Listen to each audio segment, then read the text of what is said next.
साथियों, नमस्कार।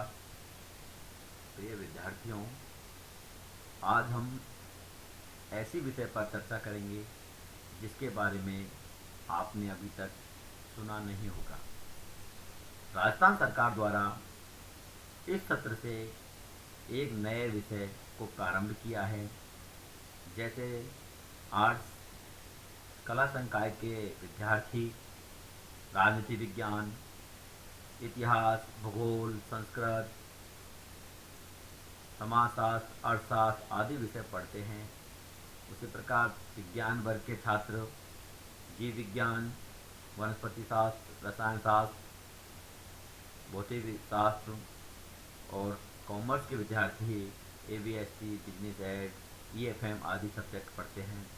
उसी तरह इस सत्र से एक नई विषय भी आपको पढ़नी पड़ेगी। यह विषय पूर्णतया जो 3 विषय का अपन चयन करते हैं उसी के अनुसार एक नई विषय का भी अपन को चयन करना पड़ेगा। अतः कुल 4 विषय ही चुनने पड़ेंगे। और प्रथम वर्ष के विद्यार्थियों के लिए environment science compulsory, Hindi compulsory, English और एलिमेंट्री कंप्यूटर 4 विषय और हैं। लेकिन इन 4 विषयों को आपको केवल पास करना होता है। इनका जो प्रतिशत आपको प्राप्त होता है उनमें इन अंकों को नहीं जोड़ा जाता है। लेकिन जो एक नया विषय है जो आपको पढ़ना पड़ेगा उसको आपके प्रतिशत अंकों में भी जोड़ा जाएगा। जिस तरीके से आप 3 सब्जेक्ट ले रहे हैं उसी तरह भी एक ये चौथे सब्जेक्ट के रूप में आपको इस सत्र से पढ़ने को मिलेगा। वर्तमान समय में इस विषय का नाम है आनंदम। आनंदम वर्तमान समय में एक आवश्यक विषय है जिसको प्रत्येक छात्र को संलग्न होना पड़ेगा। इसमें सभी विद्यार्थियों को शामिल होना पड़ेगा। वर्तमान सत्र 2020-21 में मूल्यांकन हेतु, जिसका मूल्यांकन जो विषय है उसका जो आंकलन है, उसकी परीक्षा है केवल स्नातक स्तर पर प्रथम वर्ष के विद्यार्थियों के लिए और स्नातकोत्तर स्तर पर केवल प्रीवियस के विद्यार्थियों के लिए ही लागू होगा। लेकिन अन्य कक्षाएं जैसे सेकेंड ईयर, थर्ड ईयर और MA final, MSc final, MCOM final आदि के विद्यार्थियों के लिए भी इस आनंदम विषय से संबंधित गतिविधि करनी होंगी। इन गतिविधियों के आधार पर सामाजिक हित में जो कार्य किए हैं उनके योगदान गतिविधियों का आपको एक प्राचार्यों के द्वारा प्रशंसा पत्र दिया जाएगा जो आपके उच्च कैरियर की संभावनाओं को सुदृढ़ करेगा।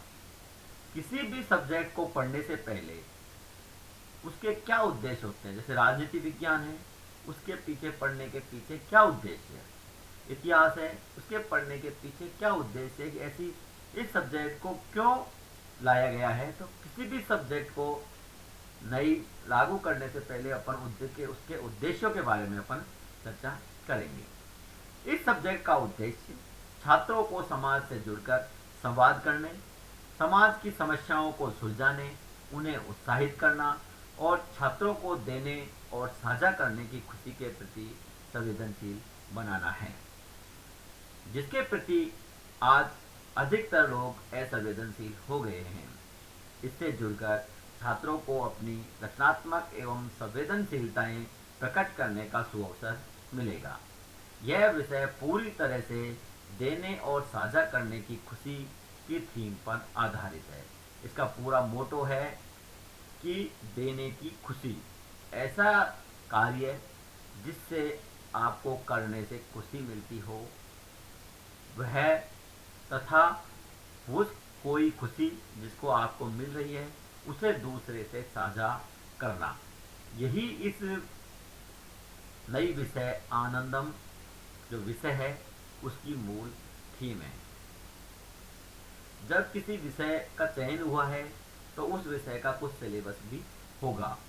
इसमें आनंदम विषय का संपूर्ण सिलेबस छात्र द्वारा व्यक्तिगत और सामूहिक स्तर पर, व्यक्तिगत होता है केवल स्वयं के द्वारा, और सामूहिक स्तर पर समूह के द्वारा किए गए अच्छे कार्य हैं।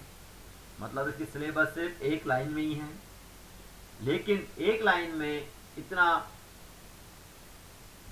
बहुत कुछ आ गया है जिसका आप समावेश नहीं कर सकते। मतलब एक लाइन है, अच्छे किए गए कार्य। अच्छे किए गए कार्य कितने हो सकते हैं यह आपको बताने की आवश्यकता नहीं है। इस पे क्या कहते हैं, पूरा संसार टिका हुआ है, पूरी कितने भी ग्रंथ बुक इस पे आधारित है। मतलब ऐसा जो कार्य जिसको करने से आपको मन के अंदर खुशी मिलती हो वही एक आनंदम है। इसके लिए आपको कॉलेज के जो टाइम टेबल जो आपका निर्धारित रहता है उसमें 30 मिनट का एक कालांश प्रदर्शित किया जाएगा। इसमें किस प्रकार की एक्टिविटी होंगी, इसमें परीक्षा होगी, इसके बाद में इनका मूल्यांकन होगा, किस तरीके से परीक्षा होगी, किस तरीके से मूल्यांकन होगा। इसमें एक दिन आपको आनंदम दिवस के रूप में बनाना होगा। आनंदम दिवस वह दिन है जो हर महीने के अंतिम सप्ताह में मनाया जाएगा। इस दिन सभी छात्र अपनी जो परियोजना है, अपने व्यक्ति द्वारा जो किए गए अच्छे कार्य हैं उनका प्रेजेंटेशन किया जाएगा। पोस्टरों के द्वारा, पीपीटी के द्वारा, किसी भी तरह से मोक नाटक वाटक किसी भी तरीके से जो कार्य आपने किया गया है उसका प्रदर्शित करना, और अपने द्वारा जो प्राप्त आपने जो खुशी आपने खुद ने प्राप्त करी उसको दूसरों के साथ साझा करना ही आनंदम दिवस के रूप में बनाया जाएगा। आनंदम दिवस की उपस्थिति का भी आपके मूल्यांकन के अंदर इसका अंक जोड़े गए हैं।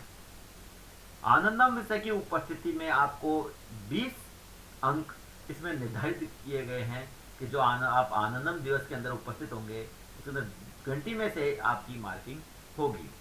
अब किसी भी विषय का जब सिलेबस है वह तो उसका शुल्क के बारे में भी अपन चर्चा कर लेते हैं। जैसे अपन कोई भी सब्जेक्ट पढ़ते हैं, केमिस्ट्री, बॉटनी, जूलॉजी, कंप्यूटर, सबकी प्रैक्टिकल फीस, थ्योरी फीस, विश्वविद्यालय द्वारा जो परीक्षा ली जाती है उसमें फीस ली जाती है।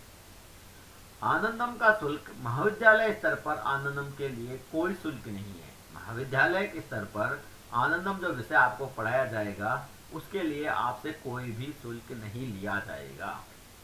लेकिन यह एक प्रायोगिक विषय है, प्रैक्टिकल विषय है। इसके लिए विश्वविद्यालय के नियम अनुसार प्रायोगिक शुल्क कुछ लिया जाएगा। मतलब ओनली प्रायोगिक शुल्क, प्रैक्टिकल शुल्क के नाम से ही इसमें शुल्क लिया जाएगा। अब शुल्क लिया है, परीक्षा फार्म भराना है, उसमें सब्जेक्ट चुनना है, तो उसकी परीक्षा किस प्रकार से होगी, किस पैटर्न में इसकी परीक्षा होगी, क्या क्वेश्चन आएंगे, किस तरीके से, तो उसके अंदर इसके अंदर इस विषय के अधिकतम 100 अंक निर्धारित किए गए हैं।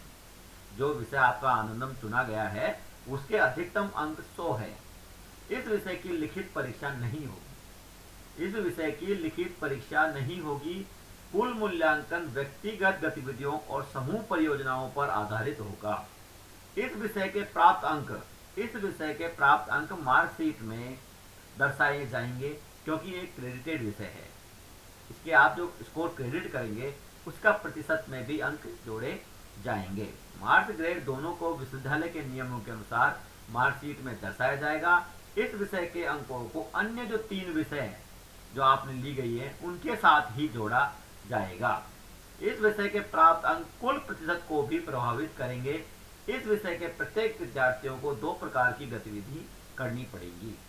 इसके लिए पहली गतिविधि है व्यक्तिगत गतिविधि, दूसरी है समूह गतिविधि। व्यक्तिगत गतिविधियां द्वारा विद्यार्थियों को प्रतिदिन किसी समाज हित जरूरतमंद व्यक्ति के लिए कुछ अच्छा कार्य करना है। प्रत्येक विद्यार्थी को एक दैनिक डायरी रखनी होगी जिसमें वह अपने द्वारा दिए गए दैनिक अच्छे कार्यों को रिकॉर्ड करेगा कि उसने आज कौन सा अच्छा कार्य किया, उसको अपने दैनिक डायरी है उसके अंदर रिकॉर्ड करेगा। तथा समूह प्रोजेक्ट रूप के साथ इसे मेंटर के पास जमा करवाना होगा।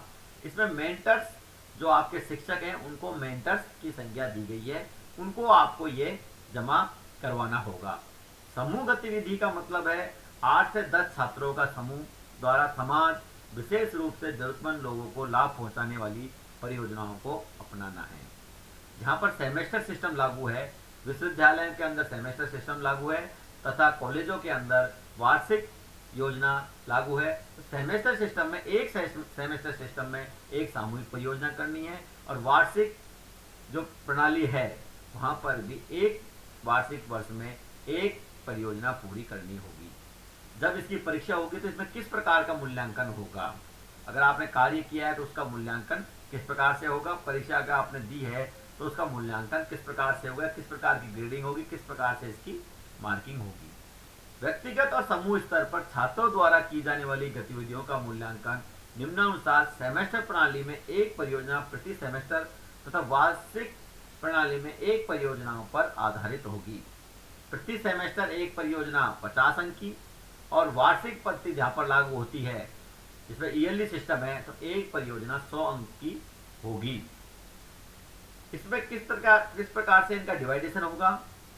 मेंटर द्वारा प्रस्तुत दैनिक डायरी, मेंटर को आप जो दैनिक डायरी देंगे, जिस डायरी के अंदर आपने आपके अच्छे कार्य, प्रतिदिन जो किए गए अच्छे कार्य हैं उनको जो दिया गया है, तो वार्षिक पद्धति में उसका अंकन 10 नंबर का किया गया है।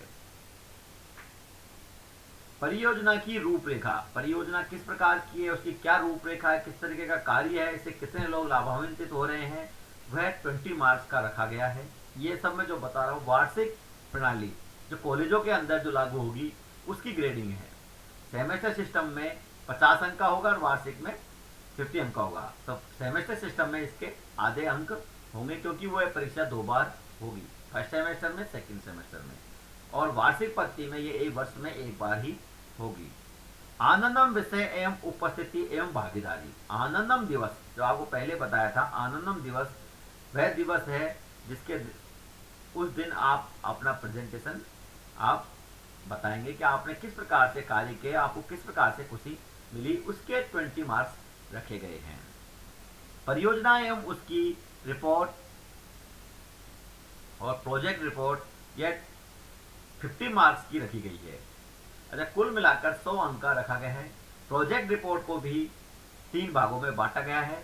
छात्र समूह द्वारा अपनाए गए प्रोजेक्ट की गतिविधियों का वीडियो, किस तरीके से उन्होंने जो गतिविधियां की गई हैं उनका वीडियो बनाया गया है, वह 10 अंक का है। सामाजिक गतिविधियों के छात्रों का योगदान एवं सहभागिता 10 अंक का है।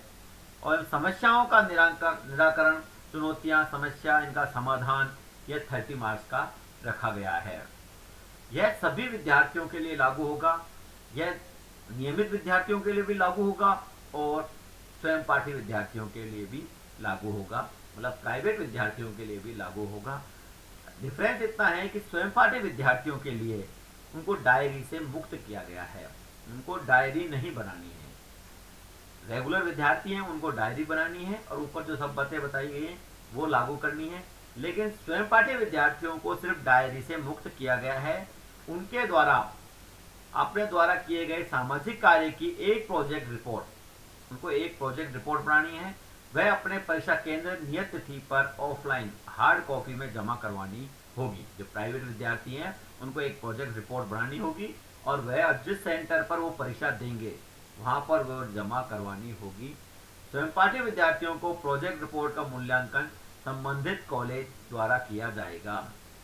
अतः आनंदम एक प्रायोगिक विषय है, अतः स्वयं पाठी विद्यार्थियों के द्वारा भी विश्वविद्यालय के नियम अनुसार उनसे भी प्रैक्टिकल शुल्क लिया जाएगा।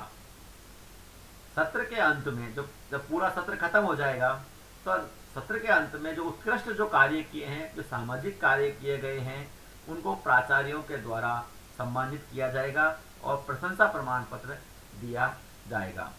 अब आपको अच्छी तरह समझ में आ गया होगा कि यह विषय एक अलग प्रकार का विषय है जिसको आपको पढ़ने में, उसको करने में, उसको साझा करने में आपको खुशी ही जाहिर होगी। अब खुशी आप किस तरीके से जाहिर कर सकते हैं, जैसे आप पेड़ पौधे लगाकर, पर्यावरण को शुद्ध बनाकर, कोई ऐसे गरीब छात्रों के लिए कंप्यूटर ऐप बनाकर, इसकी बहुत बड़ी रूपरेखा है। अच्छे कार्य आप किस तरीके से कर सकते हैं, समाज में फैली हुई कुरीतियां, भेद प्रथा, बाल विवाह, अन्य जो कुरीतियां जो फैली हुई हैं वो गलत कुरीतियां हैं, उनको आप लोगों को समझाकर कुरीतियों को बंद करने का कार्य कर सकते हैं। मतलब आप ऐसा कार्य करें जिससे आपको मन में खुशी मिलती हो और उस खुशी को आप दूसरे के साथ साझा कर सकें। यही इस विषय का उद्देश्य है और इसी के आधार पर आपका मूल्यांकन होगा। इस विषय के बारे में अधिक जानकारी प्राप्त करने के लिए आप मेरी ईमेल आईडी पर कोई भी क्वेश्चन पूछ सकते हैं vijayjorwal@gmail.com। धन्यवाद। आपके ये विषय बहुत समझ में आ गई होगी। धन्यवाद।